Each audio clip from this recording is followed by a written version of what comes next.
बिस्मिल्लाहिर्रहमानिर्रहीम। अस्सलाम वालेकुम नाज़रीन, आप यूट्यूब चैनल देख रहे हैं। मैं इमरान खान हूँ। फैटफ की जो ग्रे लिस्ट है उसे पाकिस्तान बज़ाहिर निकलने जा रहा है। सिर्फ छोटी सी कबात रह गई है, वो भी दूर हो जाएगी। लेकिन पहले आप खबर देख लें, फिर आपको बताता हूँ कि सारे उसका क्रेडिट लेने कैसे पहुँच गए हैं। यानी सब चाहते हैं कि क्रेडिट उनको मिल जाए, और ऐसे ऐसे लोग चाहते हैं जो जब फैटफ के लिए इमरान खान कवानीन बना रहा था, जोर लगा रहा था अपनी टीम के साथ मिलकर, अपने मातहतों के साथ मिलकर, तो उस वक्त ये लोग एहतजाज कर रहे थे, काला कानून करार दे रहे थे और रोड़े अटका रहे थे। बताता हूं, लेकिन पहले आप ये देखें कि पाकिस्तान ने एक्शन प्लान के तमाम निकात पर अमल कर लिया है, FATF ने कहा। और फाइनेंशियल एक्शन टास्क फोर्स के सदर डॉक्टर मार्क्स ने कहा कि फ़िलहाल पाकिस्तान को ग्रे लिस्ट से नहीं निकाला जा रहा। इस्लामाबाद ने 34 नुकात पर मुश्तमिल 2 एक्शन प्लान के तमाम नुकात पर अमल कर लिया है। यानी DGSPR एक दिन पहले इंटरव्यू देते हुए ये कह रहे थे कि 27 में से 26 पर अमल दरामद किया है।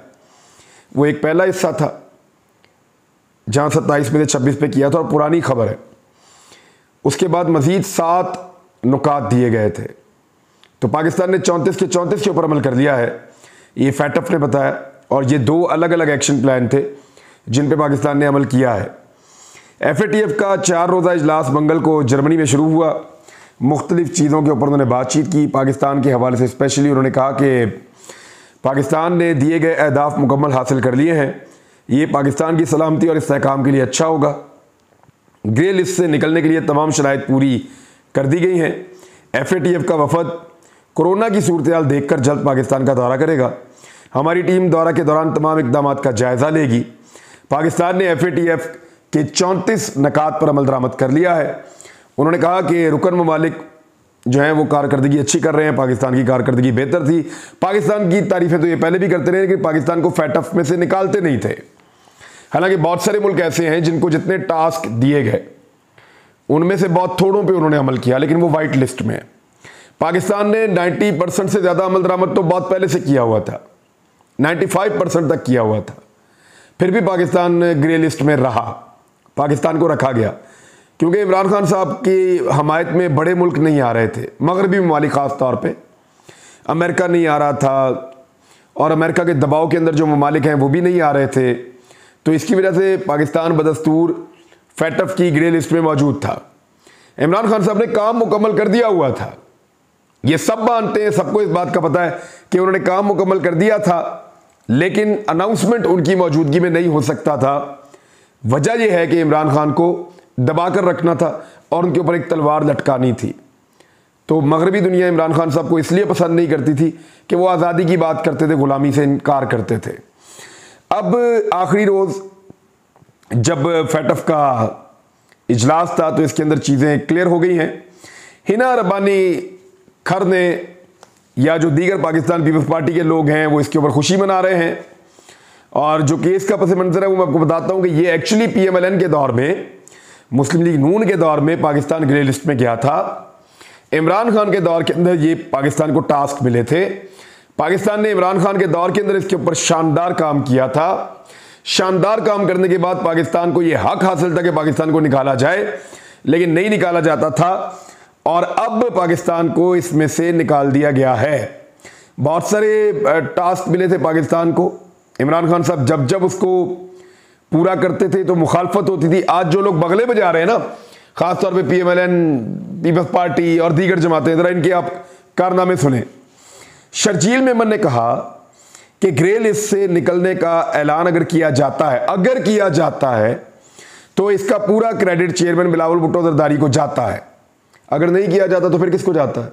फिर इमरान खान पर डाल देना। ये भी यानी जो इस मुल्क में अच्छा हो वो या तो इदारों ने किया हुआ है या बिलावल ने किया हुआ है, और कुछ बुरा हो जाए तो वो इमरान खान पर डाल दें।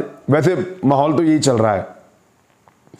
ये तस्वीर अब आप कुछ देखें, ये 16 सितंबर 2020 की हैं, जब सारी अपोजिशन फैटफ बिल के खिलाफ वोट दे रही थी और फिर ये वॉकआउट करके बाहर चले गए थे। फिर यहाँ पे बहुत सारी खबरें भी हैं कि 3 जो फैटफ के रिलेटेड बिल्स थे वो पास कर लिए गए हैं जॉइंट सेशन में, और अपोजिशन ने काफ़ी उसमें एहतजाज किया है। फिर सेनेट में 2 अहम बिल मुस्तरद किए गए, यानी जब इमरान खान साहब कोई चीज़ कौमी असम्बली से करवा लेते थे तो सेनेट के अंदर क्योंकि अपोजिशन की अक्सरियत थी वहाँ वो दबाव डालते थे, वहाँ मुस्तरद करते थे, क्योंकि वो मनी लॉन्ड्रिंग के मामलात के ऊपर और 2 नंबर तरीके से पैसा बनाने के मामलात के ऊपर, इन चीज़ों के ऊपर वो नहीं चाहते थे कि कोई सख्ती पाकिस्तान के अंदर हो। अभी जब फैटअप वाले आएंगे तो वो देखेंगे जो इन्होंने एहतसाब के कानून के साथ जो इन्होंने किया है, जो नैब के कानून के साथ इन्होंने किया है खिलवाड़, जब वो इनको पढ़ेंगे तो उनको आइडिया होगा कि अब तो चीज़ें बहुत बदल चुकी हैं। लेकिन अल्लाह करे कि पाकिस्तान फैटअप से निकल जाए। इमरान खान साहब ने कहा कि अपोजिशन, ये पुराना ही आपको मैं दे रहा हूँ, जब वज़ीर आज़म थे तब का उन्होंने एक बयान, आप ज़रा सुने। अपोजिशन पाकिस्तान को फाइनेंशियल एक्शन टास्क फोर्स की ब्लैक लिस्ट में डलवाने से भी गुरेज नहीं कर रही और जानबूझकर कवानीन पास नहीं होने दे रहे जिनसे पाकिस्तान ग्रे लिस्ट से निकल के व्हाइट लिस्ट में आएगा।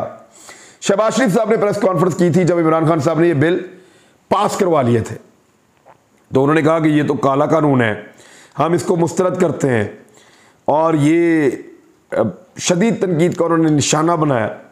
उन्होंने कहा कि ऐवान की कार्रवाई को पांव तले रोन दिया गया। आज बुध का दिन जमहूरी तारीख में स्याह दिन है। जब ये फैटअप के कवानीन पास हो रहे थे तो ये स्याह तरीन दिन था पाकिस्तान की जमहूरियत का, शहबाज शरीफ के बकौल।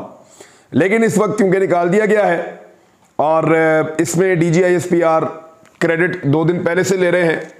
उनका ये कहना है कि ये जो किया है पाक फौज ने किया है, जनरल बाजवा ने एक सेल बनाया था, एक मेजर जनरल की ज़ेर निगरानी, वहाँ पे सारी चीज़ों की असेसमेंट की गई। फैटअप के जितने मुतालबात थे उनको देखा गया, फिर एक एक करके अमल दरामद के लिए एक मैकेनिज्म बनाया गया। तो इसमें मैं, बल्कि सवाल मेरा ये है कि क्या DGISPR को कोई भी एक ऐसी चीज़ याद है पाकिस्तान में पिछले 3.5 साल में जो इमरान खान ने की हो और वो अच्छी हो, या सारा कुछ बुरा इमरान खान ने किया और सारा कुछ अच्छा जो है वो कहीं और होता रहा है? यानी हमाद अदर ने जितना काम किया, जितना उन्होंने इदारों के साथ कोऑर्डिनेशन की, जितना एक एक पार्लियामेंटेरियन जो वहां पे वोट डालता रहा, इमरान खान साहब किस तरह से अपने लोगों को कायल करते रहे और काबीना की मीटिंग्स के अंदर चीज़ों को आगे बढ़ाते रहे, खुद हर चीज़ की निगरानी करते रहे। और अगर फौज इसमें कोई काम कर रही थी तो फौज तो इमरान खान के ज़ेरे निगरानी काम करने वाला इदारा हुआ ना। जनरल बाजवा ने अपने से तो सेल नहीं बना लिया, प्राइम मिनिस्टर ऑफ पाकिस्तान से उन्होंने मुशावरत की होगी, बातचीत की होगी, उनसे कहा होगा कि हम ये करना चाह रहे हैं, प्राइम मिनिस्टर की अप्रूवल से आगे बढ़े होंगे। ऐसे तो नहीं हो सकता कि क्रेडिट जो है वो लेना हो तो सब चीज़ों का कोई ले ले और जब किसी के ऊपर गन डालना हो सारा तो वो किसी और पर डाल दे। तो ये रविश ठीक नहीं है। इससे जो सियासी लोग हैं उनकी एस्टेब्लिशमेंट से दूरियां पैदा हो जाती हैं। अभी भी DGISPR ने इससे मिलता जुलता एक ट्वीट किया है और इससे मिलती जुलती बात की है, लेकिन मैं ज़्यादा इसके अंदर जाना नहीं चाहता। जो किरदार अदा किया था अपोजिशन ने वो आपके सामने है और जिस तरह का वो किरदार था वो भी आपके सामने है। इमरान खान साहब का ट्वीट आप सुन लें। उन्होंने कहा पाकिस्तान को 2018 में ग्रे फहरिस्त के लिए नामजद किया गया और हमें किसी भी मुल्क को दिए जाने वाले एक्शन प्लान में से मुश्किल तरीन को मुकम्मल करना था। जब मेरी हुकूमत आई तो ब्लैक लिस्ट में शमूलियत के संगीन खतरात मंडला रहे थे।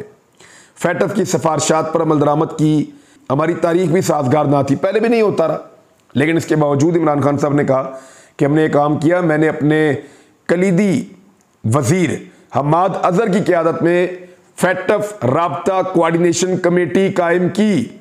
अब इस कमेटी का तो जिक्र ही नहीं है, यानी कहीं कोई मानेगा एस्टेब्लिशमेंट में से कि ये भी काम होता रहा है। इस कमेटी में फैटअप एक्शन प्लान से मुताल्लिका तमाम महकमों और सिक्योरिटी एजेंसीज के नुमाइंदे शामिल थे। अफसरान ने अव्वलीन हदफ के तौर पर मुल्क को ब्लैक लिस्ट से बचाने के लिए दिन रात काम किया। फैटअप ने बारहा मेरी हुकूमत के काम और सियासी अज़म को सराहा। हमने ब्लैक लिस्ट ही से मुल्क को नहीं बचाया बल्कि 34 में से 32 नुकात पर काम मुकम्मल किया और हमने बकिया 2 नुकात पर अप्रैल में अमल दरामद की रिपोर्ट जमा करवा दी थी जाने से पहले, जिसकी बुनियाद पर अब फैटअप ने पाकिस्तान का एक्शन प्लान मुकम्मल करार दे दिया है।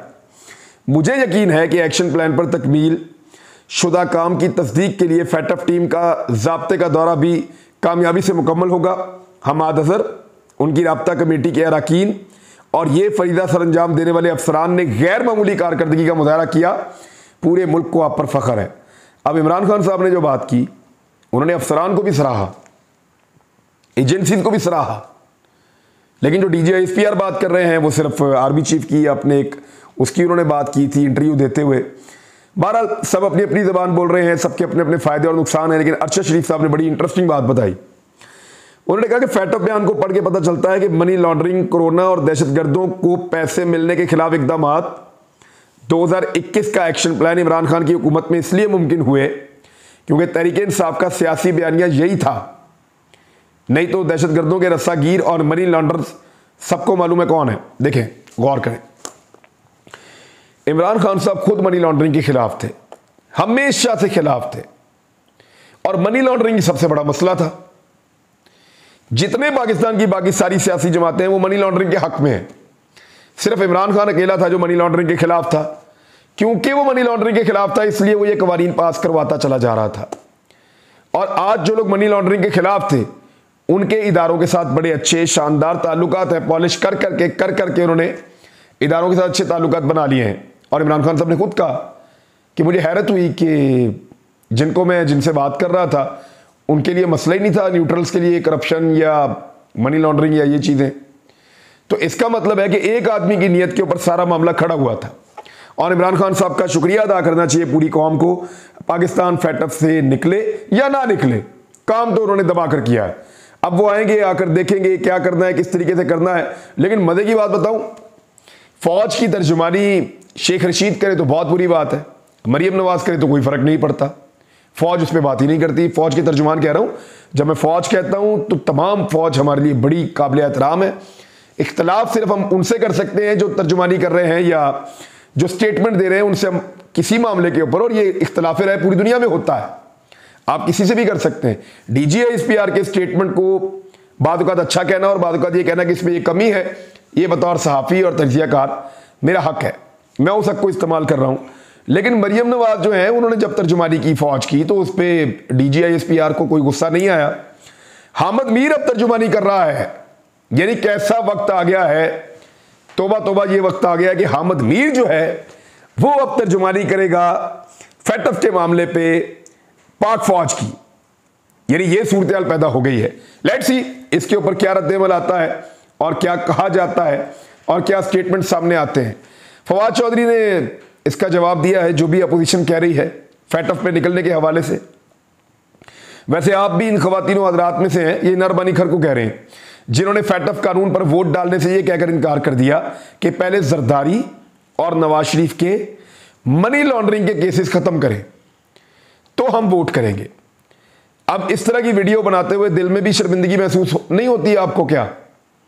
ये अच्छी तरह मुझे याद है कि ये एक बहुत लंबा मुसवदा बनाकर ले आए थे PMLN और पीपल्स पार्टी वाले कि हम फैटअप का कानून पास करवा लेते हैं, लेकिन इसी तरमीम के अंदर या इसी कानून पास करते वक्त आप ये हमारी शराइत भी मान लें जिसमें हमारे केसेस खत्म हो जाते हैं। वो बिल्कुल इन्होंने जो अब किया है जाके नैब के साथ या जो कुछ ये मजीद करना चाहते हैं ये सारा कुछ इन्होंने उस वक्त कर दिया था, उसके अंदर लिख दिया था। तो उस वक्त इमरान खान साहब की हुकूमत थी, उन्होंने कहा ये तो NRO है और मैं तो इनको NRO नहीं दूंगा। पाकिस्तान का मीडिया जितना ज़्यादातर प्रिंट मीडिया है या इलेक्ट्रॉनिक मीडिया है, आप गौर कीजिएगा, ये फैटअप में पाकिस्तान की कामयाबी बताएंगे, पाकिस्तान के इदारों की कामयाबी बताएंगे, लेकिन ज़्यादातर लोग ये कभी नहीं कहेंगे कि इमरान खान ने या उनकी हुकूमत ने कोई काम किया था फैटअप के लिए, हालांकि उन्होंने सबसे ज़्यादा काम किया था। लेकिन पाकिस्तान का मीडिया ये नहीं बताएगा। ये मैं आपको पहले कह रहा हूँ क्योंकि मैं मीडिया को जानता हूँ, मैं इसके अंदर काम करता हूँ। अब आ जाए इस बात पे कि 36 अशिया की चीज़ें मजीद महंगी हो गई हैं पाकिस्तान में। 3.5% महंगाई में मजीद इजाफा हो गया है पिछले एक हफ्ते के दौरान। तो जो सालाना महंगाई की शरह है वो 28% तक पहुंच गई है, पौने 28% से ज़्यादा, यानी 28% तक पहुंच गई है पाकिस्तान में महंगाई की शरह। और किसी एक साल के अंदर इतनी ज़्यादा कीमत ऐसा कभी नहीं होता, यानी जंग के हालात में किसी मुल्क के अंदर यह नहीं होता जो इस वक्त पाकिस्तान के अंदर हो रहा है।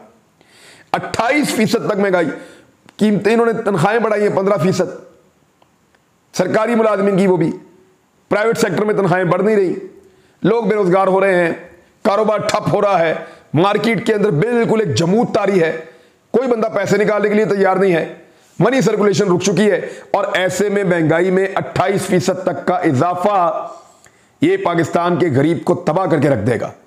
और सोने पे सुहागा एक और देखिए आप, जब मनहूसत आती है तो कैसे आती है और कैसे छा जाती है। डॉलर ओपन मार्केट में 215 रुपए का भी नहीं मिल रहा, 215 रुपए का भी डॉलर आपको ओपन मार्केट में नहीं मिल रहा। रोजाना की बुनियाद के ऊपर डॉलर की कीमत में इजाफा हो रहा है। 209 रुपए का डॉलर हो चुका है। पाकिस्तान की तारीख में पहली मरतबा 209 रुपए का डॉलर हो चुका है। जब इमरान खान के खिलाफ तहरीक-ए-एतमाद पे काम हो रहा था तो ये 178 रुपए का था। अब आप बढ़ाते चले जाएं, 188, 198, 108, 30 रुपए ये और 1 रुपया ये इंटरबैंक का मैं आपको रेट बता रहा हूं। 31 रुपए डॉलर की कीमत बढ़ चुकी है जब से इन लोगों ने कार्रवाई डाली है। जब से कार्रवाई डाली है पाकिस्तान में 31 रुपए डॉलर की कीमत बढ़ चुकी है और लगातार बढ़ती चली जा रही है। कहीं इसको ब्रेकें नहीं लग रही। ओपन मार्केट में 212, 13, 14 का भी नहीं मिल रहा। लोग ढूंढ रहे हैं और डॉलर नहीं मिल रहा जिनको जरूरत है। तो नाज़रीन, यहां तक के लिए इतनी खबरें, कुछ और बड़ी इंपॉर्टेंट खबरें हैं वो आपको देता हूं इंशाल्लाह दूसरे वीलॉग में। अब तक के लिए इतनी, अपना ख्याल रखिएगा। अल्लाह हाफिज़।